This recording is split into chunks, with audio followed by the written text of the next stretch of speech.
ভাই, কলাগুলো দেখে তো অনেক ভালো মনে হইতেছে।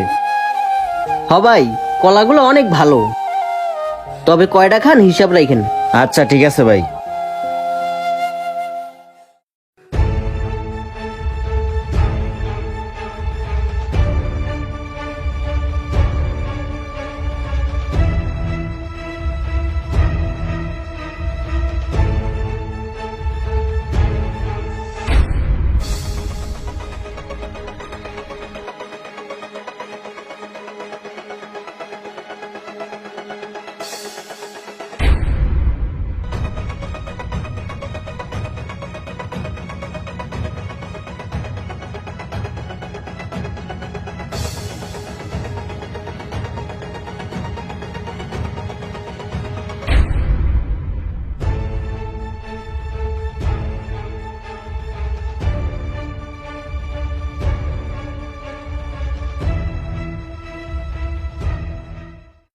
ভাই কত হইছে?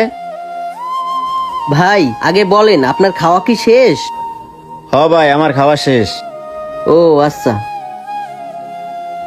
আশিক, এদিকে আসো, কলা শুকলাগুলো নিয়ে ছাগলরে দাও তো।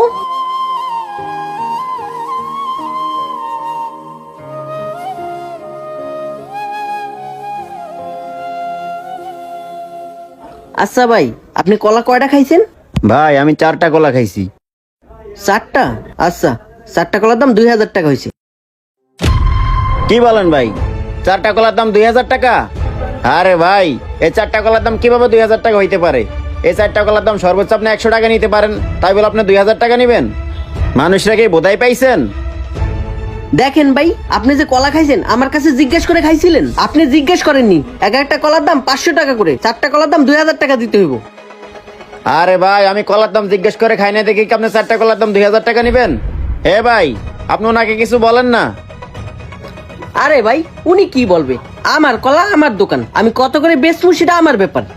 দেখেন ভাই, আপনি 2000 টাকা দেন তো, এখানে ঝামেলা করেন না। হ্যাঁ ভাই, উনি তো ঠিকই বলছে। আপনি তো কলা জিজ্ঞেস করে খান নাই।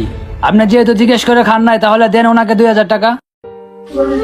কি আর করার, আমি যে তো কলার দাম জিজ্ঞেস করে খাই নাই, এখন তো 2000 টাকা দিতেই হবে। এলেন আপনার 2000 টাকা। শালার রাশিটাই খারাপ, সকাল সকাল 2000 টাকা ধরা খাইলাম। আরে, আমার কলা চোকলা উনি আমাকে না জিজ্ঞেস করে ছাগলটা খাওয়াইছে। কলা যেহেতু আমার, তার মানে তো চোকলাও আমার। যে করে হোক, দোকানদারকে একটা শিক্ষা দিতেই হবে। আইডিয়া। এ ভাই,